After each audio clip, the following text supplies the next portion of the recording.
saludo, bienvenidos a una edición más de Pulso Empresarial en su televisión regional, en Popular Televisión. Hoy equipo al completo, don Carlos Pajares, director del Hospital Padre Meni, un saludo. Un saludo, muy buenas. Don Aurelio Sastre, presidente del Colegio Oficial de Agentes Comerciales, un saludo. Hola, saludo.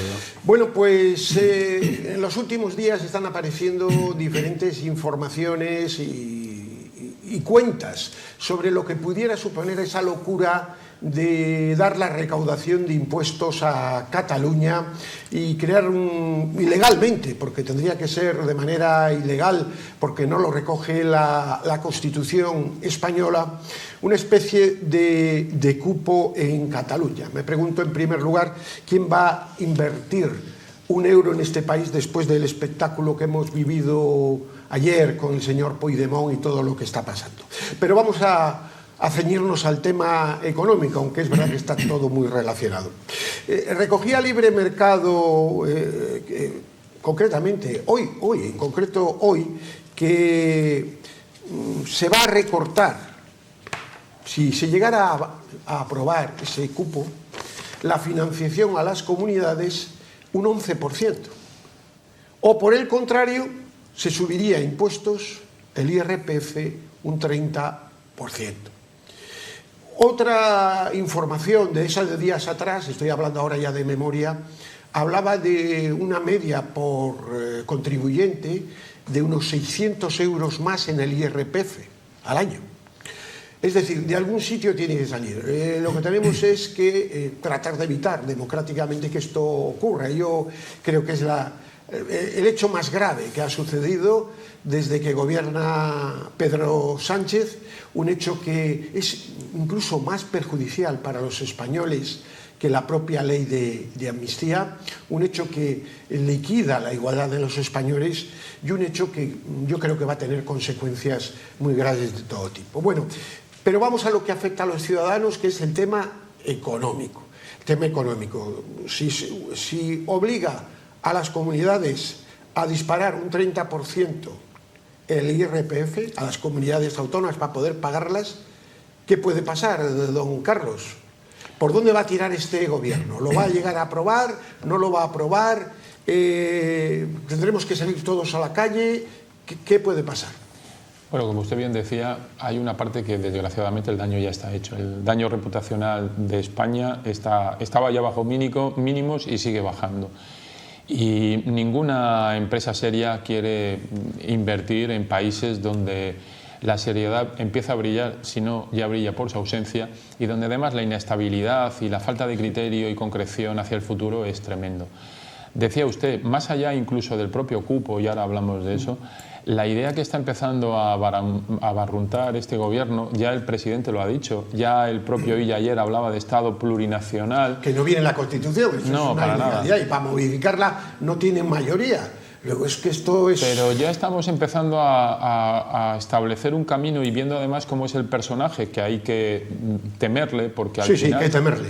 Hay que empezar a temerle.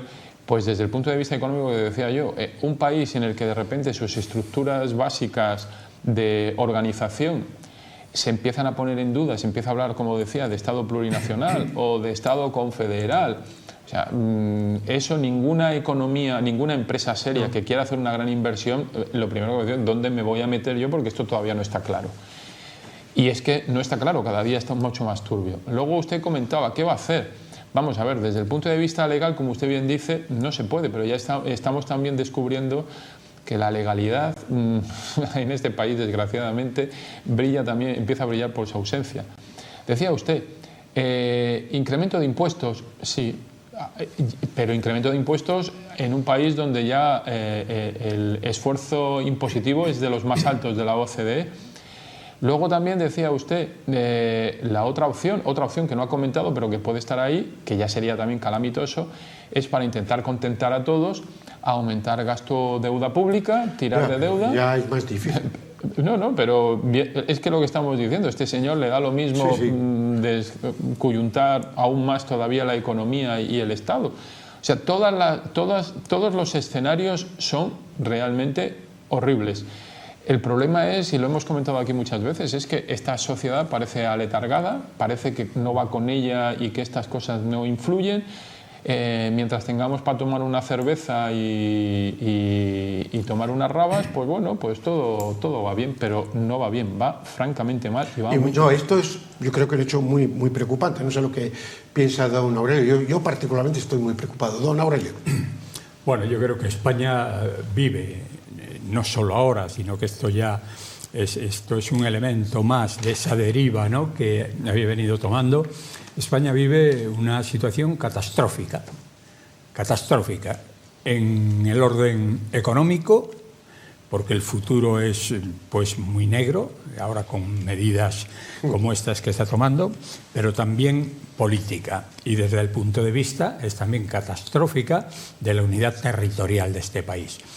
Y el problema es que los españoles, o sea, decimos, la sociedad parece que está letargada, pero es que, ¿qué puede hacer la sociedad contra el poder de un gobierno que ya ha usurpado los poderes del Estado? O sea, hoy ya no es solo un gobierno, hoy Sánchez se ha convertido en el Estado.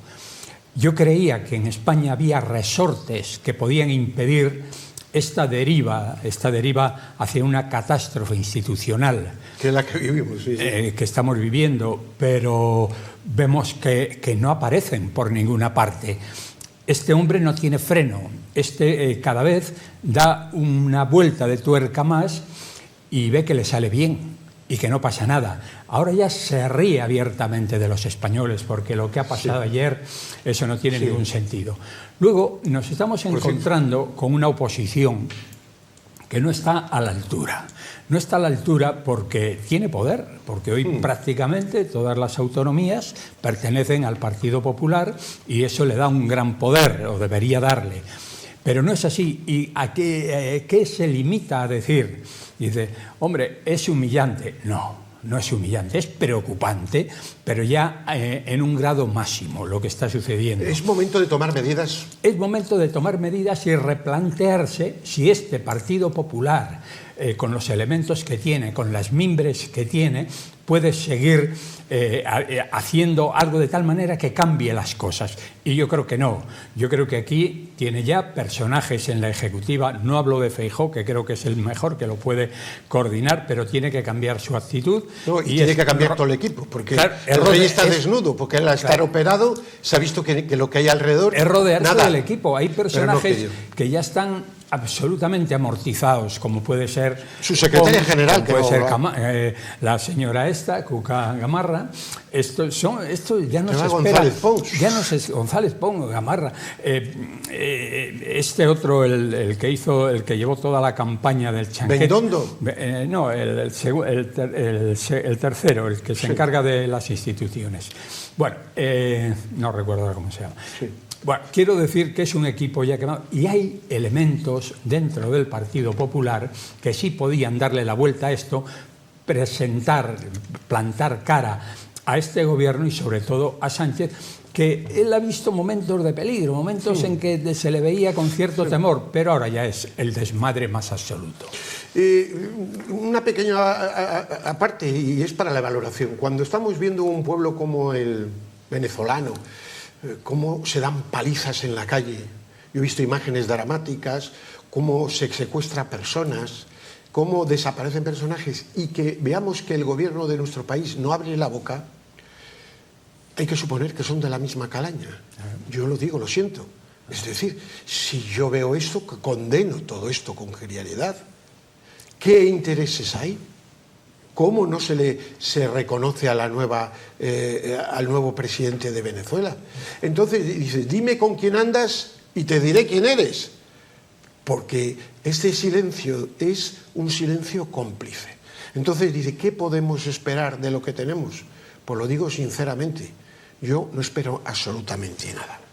Bien, mientras el prestigio de España se precipita. La justicia británica autorizó el embargo del derecho a usufructo que ostenta a AENA sobre Luton por los impagos de España a los renovables. Y ahora hay otras empresas que ya no solo van a eso, sino van a ir a las emisiones de deuda de España, para tratar de bloquear directamente. Es decir, don Carlos, ya el prestigio de nuestro país en los mercados comienza a ser deplorable. ¿Y por qué no se paga esto? ¿Por qué se está tratando de demorar el pago a todos los inversores? Todo viene de la actuación en su día de mal recuerdo Zapatero, que además que nos dejó aquí trampas por todos los lados, y esta es una situación realmente que está dejando a España en un nivel de tipo,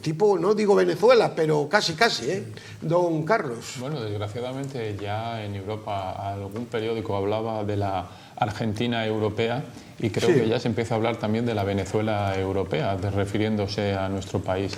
Lo que comentaba antes, y el tema de las renovables ya es que es un tema sangrante, porque, como decíamos, estamos pagando mucho más de lo que debiéramos esta incapacidad por parte del gobierno de solucionar un problema que generó además el señor Zapatero hace años, su queridísimo líder en la sombra también. Nos está costando malas decisiones y nos está costando además el incremento de intereses, más luego costosísimos despachos de abogados que no están consiguiendo absolutamente nada. O sea, pero es que volvemos otra vez a decir lo mismo, es un gobierno al que no le importa la economía ni lo que pasa en este país, por mucho que venda que el país va como una moto hacia abajo y como un cohete que se estrella permanentemente. Vivimos de una... Los ciudadanos no van como una moto. No, ni la economía tampoco, y los datos reales... Pregúntale a los hosteleros si están notando que el consumo ha bajado. No, pero bueno, y el consumo de hostelería también es... Ha bajado. Sí, y está bajando y bajará mucho más. Pero no deja de ser una estrella fugaz, una ilusión que tiene además su explicación desde el punto de vista económico, y lo podemos vivir cada uno de nosotros. Al final, cuando uno vive sin trabajo, sin esperanza, sin nada, sin poderse ir de vacaciones o lo que sea, termina gastando en aquello más superfluo, pero que le da cierta... Tomarse una cerveza hoy por hoy todavía está al alcance de muchos, pero que eso no... Salir a la terraza. Exactamente. Y el propio joven que tiene un trabajo que no le da para comprarse un piso, casi ni para pagar un alquiler, no tiene capacidad de ahorro, pero sí a lo mejor para irse una semana, un fin de semana a Londres. Eso no significa que seamos ricos porque se va a Londres, sino somos pobres porque no tiene capacidad de ahorro, ni de comprarse un piso, ni de comprarse otras cosas. Don Aurelio. Bueno, no cabe duda que lo de la justicia británica y el tema de los renovables. Sí, yo creo que hay, pues eso, una situación política, un gobierno que está instalado en la irresponsabilidad más absoluta, donde pues no, la reputación de España no le interesa en absoluto. Está demostrando y están demostrando que solo les interesan sus propias cosas. Lo estamos viendo ahora con los ataques a los jueces, simplemente pues porque su familia está siendo gente juzgada, que están poniendo los recursos del Estado al servicio de personas totalmente ajenas al gobierno y al Estado, y que hay una falta absoluta de respeto. Que ahora nos están embargando en el mundo pues las cosas, yo creo que a esto no les importa en absoluto, porque están en otra cosa. Y porque tienen complicidades de la Unión Europea. Bueno, la señora Úrsula, ¿dónde está la señora Úrsula en todo el tema de Venezuela, en todo lo que está ocurriendo? Es decir, esta señora, que es una cabeza de puente de Soros y de toda esta gente, es un peligro para Europa. Pero vamos, yo lo tengo muy claro, yo lo tengo clarísimo.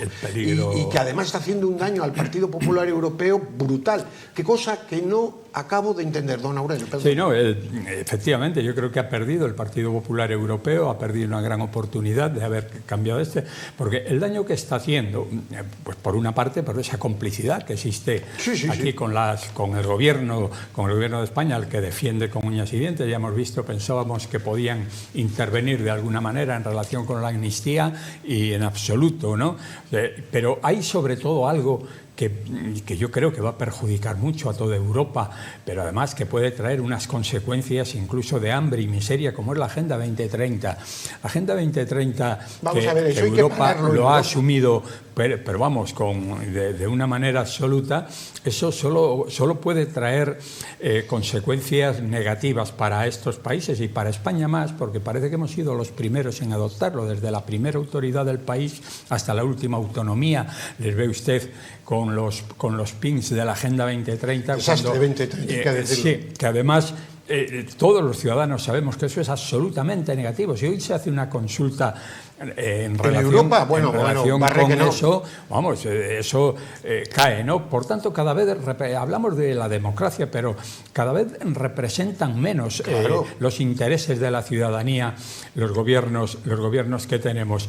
Y en efecto, España está perdiendo reputación en todos los órdenes, hay una gran inseguridad jurídica, dentro del propio país también hay una gran desesperanza para iniciar negocios, para emprender, y si hablamos ya de las situaciones con la inmigración, pues bueno, eso ya es el desastre. Pues unos datos oficiales: Rumanía, España y Bulgaria encabezan la lista con mayores porcentajes de pobreza infantil. ¿Quién lo iba a decir? Cuando hablábamos de los búlgaros, de Rumanía, mirando hacia atrás. España, con un 26,5, está en el tercer lugar de la lista, por delante, en ese grado de pobreza infantil, de Grecia. La media de la eurozona es del 21,4 y España marca 26,5. Es decir, todo esto que se está ocultando, porque también se nos olvida, don Carlos, yo creo, y don Aurelio, que esa anestesia del pueblo español parte está propiciada por una nefasta actuación de una gran parte de los medios de comunicación. Me parece a mí, no han contribuido a hablar de los temas claves y de las verdades de lo que ocurre en España. Y ese es otro asunto muy, muy importante, don Carlos. Pues sí, los medios de comunicación que tienen, siempre se habló del cuarto poder, no dejan de tener su importancia. Por eso también el señor Pedro Sánchez, que lo que le quedaba y lo que le queda es la judicatura, y los medios de comunicación están intentando controlarlos todavía mucho más. No hay más que ver algunas cabeceras de periódicos donde uno se sorprende de las noticias, cómo las enfocan y de qué manera las enfocan, obviando una realidad más que palpable, que al final viven pues si lo vemos además, o sea, viven de las subvenciones del gobierno, viven de la publicidad institucional. Y de las mentiras a tope, muchos, ¿eh? Sí, bueno, porque es una cosa realmente, o más que la mentira, ocultan la realidad, que sí lo hacen igual, no hace necesario mentir, se oculta la realidad. A mí me gustan esos periódicos que los vas viendo, gobierne quien gobierne, mantienen una línea editorial y sobre todo son capaces de, gobernando el que gobernara, criticar todo aquello que es criticable. Raro es cuando te encuentras, y los vemos y todos sabemos, esos periódicos que, dependiendo de quién gobierne... Y también los hay hacia la derecha, que todos cogen los titulares y también son como crónicos. Vamos, lo de la izquierda es más de desfachatez, pero en la derecha también lo hay. Porque claro, ese vacío que antes hablaba don Aurelio del Partido Popular, usted le ve que hay algunas críticas duras por algún lado. Es que antes lo ha apuntado, pero es que ese es el otro gran problema que tenemos, ¿no? En la propia prensa de derechas. Sí, bueno, y decía usted, es que desgraciadamente el ciclo vicioso de la pobreza lo que genera es más pobreza. Claro. Al final el pobre lo que pretende para salir de la pobreza es que tiene que ser horrible, o sea, tener dificultades para comer o tenerlas todas. Al final uno depende o lo que piensa que depende de la caridad del gobierno, y lo que no quiere es que se pierda esa caridad, y esa caridad genera más caridad, así en un círculo vicioso del que es muy difícil de salir. Pero eso también lo que termina generando son batallones de personas que van a defender a aquellos gobiernos que terminen manteniendo ese círculo vicioso de la pobreza. Y este gobierno está en generar una pobreza que resulta al final fácilmente controlable, fácilmente manipulable, y estamos en eso. Si no hay más que ver Venezuela, Cuba, y si es que... Bueno, Venezuela, 8,5 millones de personas que han abandonado el país. Lo triste es que lo que usted decía, países que se incorporaron relativamente hace poco a la Unión Europea con unas diferencias con nuestra economía brutales, y ya nos han alcanzado y nos han superado. Don Aurelio. La pobreza se va incrementando y se va implantando de una manera cada vez más notable. Cuando el Partido Socialista estaba en la oposición, Esto salía todos los días. Todos los días, sí. La pobreza infantil estaba sobre la mesa permanentemente y decían que los responsables eran los gobiernos que había. Sí. Y era unos momentos en que España no estaba a la cabeza de los países donde la pobreza infantil era un elemento lo más destacable. Ahora sí que lo es, porque ahora sí que estamos en primera línea de pobreza infantil.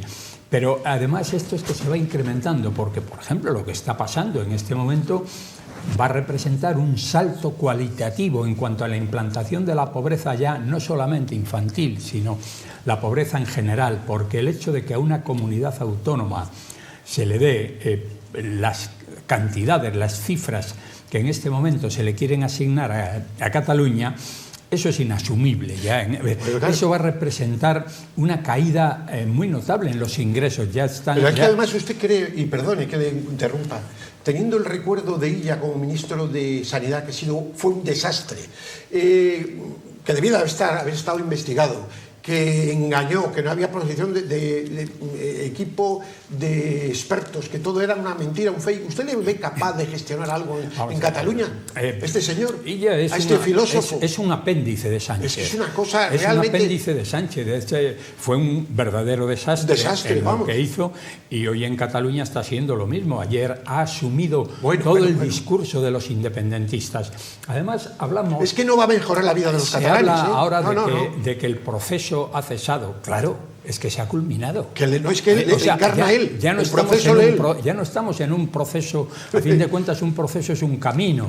Ya no estamos en el camino. Se ha consolidado y además se habla, es que ha llegado un presidente, ellos quieren decir, no es constitucional. Es un presidente, no es constitucionalista hoy el Partido Socialista Obrero Español. Ha llegado un presidente que no es la primera vez, porque hemos tenido a otro presidente socialista que fue el que implantó del Tinel, el bloqueo que ellos llamaban sanitario a los partidos de oposición, y que fueron los que, yo diría, que implantaron los cimientos de lo que está siendo hoy Cataluña, con otro presidente del Partido Socialista. Es decir, el Partido Socialista llega para blanquear y para profundizar en todo aquello que los independentistas vienen haciendo. Y con ella va a pasar eso. Si se escucha el discurso de ayer, pues ha asumido totalmente los principios independentistas. Y eso está teledirigido, y yo estoy convencido. Esto es una opinión, por supuesto. No es una afirmación, pero es una opinión desde fuera, por Soros y compañía. Don Carlos, usted que conoce muy bien esto, el asentismo laboral. Se multiplica por 2 en la última década. Cada día faltan 1.400.000 personas a su trabajo. Por cierto, que no todavía hay una encuesta que Cantabria está entre las primeras, o no sé si la primera en el asentismo. Bueno, esto es una muestra también del estado ético y moral del país, o del estado de que todo es gratis, de que el dinero lo fabrica Sánchez en la Moncloa, de que sin esfuerzo un país sale adelante, de dejarse llevar, de la desesperación. Es de una pérdida de ética y de moral. Es el ejemplo de muchas cosas unidas. Don Carlos, ¿qué le parece a usted esto del asentismo, que de usted esto sabe? Vamos a ver, el asentismo, como usted bien decía, el asentismo español en comparación con el europeo está disparado. Y dentro de lo que es el propio asentismo disparado en comparación con Europa, Cantabria, dependiendo del trimestre y del año, está siempre entre las 3 comunidades con el asentismo más alto. O sea, esa es una realidad que opera en esta región desde hace un montón de tiempo. Diciendo eso, que en el resto de las comunidades está desorbitadamente alto. Pues en Cantabria todavía mucho más. Es que 1,5 millones, casi 1,5 millones de personas al día que tienen un trabajo, no vayan a trabajar, es tremendo, ¿eh? Sí. El problema, además, es que para las empresas no existen mecanismos, y cada día se están cortando más los mecanismos de control a esto, que es una auténtica lacra. Una auténtica lacra desde un punto de vista económico, desde un punto de vista organizativo y desde el punto de vista, usted también lo decía, desde un punto de vista social. Porque al final, y ya no yendo a la sociedad, sino al micromundo de una empresa, cuando tú, trabajador, ves que tus compañeros no funcionan, no se preocupan, que esto es jauja, lo que produce además es una desmotivación que va relacionada con la propia productividad empresarial de una manera brutal. Por lo tanto, tienes por un lado el problema ya directo que te causa el propio absentismo, pero el otro, el indirecto, pero no menos acuciante, del clima laboral y de la falta de productividad que te termina generando en ambientes de trabajo totalmente enrarecidos. Y es que, le voy a pasar, quisiera también destacar, porque he conocido personas que, por cierto, inmigrantes, sobre todo de Hispanoamérica, que trabajan en 2 sitios para mandar dinero para allá, trabajan sábados, domingos, y yo lo comentaba, digo, qué ejemplo más maravilloso, qué ilusión por mejorar, y la mayoría de estos casos, no digo que no haya algún español, son personas que han venido de fuera, de Iberoamérica. Pero aquí lo que desgraciadamente vemos es que al final, como siempre, el ejemplo negativo es el que prevalece sobre el positivo. Yo quisiera destacar ese, sí. Pero lo que ocurre es que aquí viene la persona de fuera que, como usted bien dice, viene con ganas de prosperar, de trabajar, al final se da cuenta que aquí no pasa absolutamente nada y que me cojo la baja, que no hay controles y que me puedo tirar el tiempo casi que haga falta. Y que todo son facilidades no para la incorporación, sino todo lo contrario, para no incorporarte a trabajar. 2 minutos, don Aurelio, y despedimos. Bueno, yo creo que esto es la consecuencia. España vive una situación de río revuelto. Y en esa situación, pues todo el mundo busca sus cosas, sus salidas, ¿no? Y en el caso del asentismo laboral, yo creo que es un caso claro. Todavía desde los gobiernos hay como una especie de demonización de la empresa. Entonces, bueno, pues para el trabajador, la empresa me paga poco, los salarios son bajos, me explotan más. Pero las empresas de ellos, ¿no? Las empresas de ellos son maravillosas. Ya vemos algún familiar del presidente del gobierno. Claro, entonces, sí, bueno, pero eso lo estamos viendo. Y entonces la gente dice, bueno, pues ¿qué va a pasar? Yo pido la baja y luego tenemos aquí el sistema sanitario donde el médico está absolutamente desprotegido, porque a fin de cuentas las bajas, de alguna manera, es una exigencia que hacen al médico. Oiga, mire, usted me da la baja y si no, usted se va a entender conmigo, ¿no? Sí. Hoy pasa como con los profesores. Los profesores hoy no pueden suspender a nadie, porque se juegan la vida. Las agresiones a esta gente, la agresividad que hay en la ciudadanía para obtener esto es lo que digo, una situación de río revuelto que está viviendo el país y donde cada uno trata de aprovecharse, pero un país que no tiene productividad, que está bajo mínimos, pues ya me dirá usted lo que eso le origina, ¿no? Pues tenemos que poner punto final. El próximo viernes estaremos de nuevo con todos ustedes, si Dios quiere. Bueno, si pueden disfrutar del verano, disfruten, dentro de, como diría otro, de un orden, y que tengan unos buenos días. Paz y bien.